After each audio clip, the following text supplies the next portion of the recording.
Postmortem by Abel James Tilda. Gran died on a Wednesday, but lucky for us she was back within a week. When she knocked on the door, Olivia and I were eating dry cereal. Olivia was using her hands, which was a special thing she got to do when Mum was away. Other special things included Olivia wearing her ballet shoes to the grocery store and me getting in trouble when her arabesque knocked over 27 soup cans. Anyway, Olivia sashayed over to the door, her fist still full of Fruit Loops. I think Mum told us not to answer the door, but I forget about things like that a lot. Besides, when I heard Olivia yelling about how happy she was to see Gran, I knew it was fine. And then, of course, I realized it wasn't exactly fine after all. "Hello, darlings," Gran said, smiling at me as she shuffled into the kitchen. I kind of gagged on my cereal, which I'm sure looked disgusting. But she didn't have her glasses on anyway. "What are you ladies up to?" "You were dead," Olivia declared, paw-chatting gleefully around Gran. "And there was a big old funeral, and we all wore black and cried about you. And Mum got really angry at Uncle James for having it in a church, and I ate 6 different kinds of cookies." "How nice," Gran said. She still had the morgue makeup on, so her face looked all weird and smooth, like she was a mime. The more she talked, the more it cracked. "Where's your mother?" "How did you—" "What?" I managed to choke out. "But, we buried you really deep." I faltered, realizing how that sounded. "Hi, Gran. Great to see you. We buried you really deep." Gran squinted. "Anne, what are you talking about? Is this an internet thing?" She shook her head. "I don't understand half of what kids say nowadays." "Let me take your purse," Olivia shouted, yanking it from her hands. I hadn't noticed it before, but now that I looked, there it was. Olivia began to stick her pudgy forearm into its depths to plumb for the usual surprise presents Gran usually brought her, but I shot her a look, and she withdrew.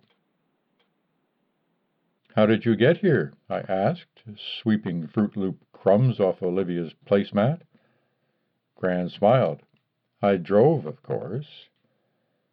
I couldn't remember hearing car noises, but when I glanced out the front window, her Chevy was sitting on the driveway, sickeningly lilac as ever. I felt tired, all of a sudden. "Oh," I said. "Okay." "Let's play Candyland," Olivia yelled, jumping up and down with her feet in second position, Gran's purse hugged to her chest. "Actually, honey, I think I'm going to lie down for a bit," Gran said. My stomach lurched at the phrasing, but Olivia didn't seem to notice. "Aw," she muttered. "It's okay," I said. "Gran needs some rest." Another stomach lurch. "Why don't we let her nap in the guest room, and we can wake her when Mum gets home?" "Thank you, Anne." Gran smiled again. Flakes of her make-off fluttered to the tile floor. "Sure." I followed her down the hallway to see her to her room.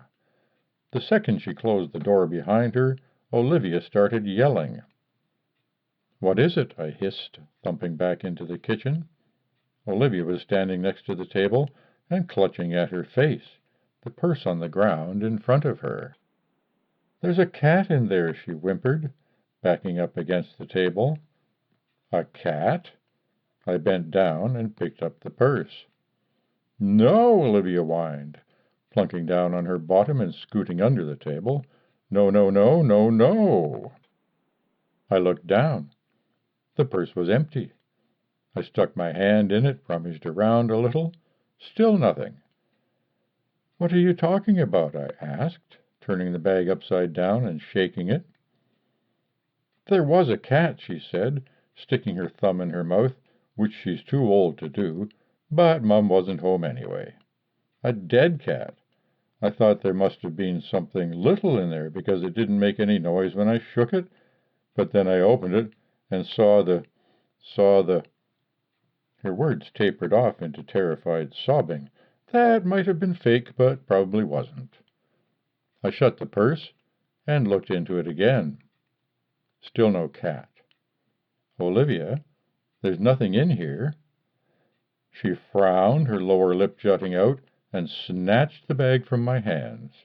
She closed it, then squeezed her eyes shut, holding her breath with her cheeks puffed up. Olivia flung the purse open, and a cat sprung out. It was a calico, long-furred and slinking, and it yawned and set to licking its leg. Olivia screamed. "This isn't right," I mumbled. "Mum's allergic," Olivia whispered, holding the purse to her chest. The cat finished cleaning its leg and began to work on its large, magnificent tail. My heart was pounding hard enough to make my chest ache and my fingers throb. "I have to go check on Gran," I said, leaping up from the floor. I don't know why I did it, but something told me I had to, and that was what Mum was always telling us. Trust your instincts. A cat knows what to do because its brain has been sharpened to a point by thousands of years of evolution. I know what to do because Mum left me instructions, although I don't know when she'll be back. The guest room was a sealed box at the end of the hall. My back was to the kitchen. In my head, I saw everything layered over everything. Olivia with and without a cat, Mum home and not home, Gran dead and not dead, none of them existing. At the funeral, the pastor had talked about believing in what we couldn't see. I closed my eyes. I didn't believe a thing.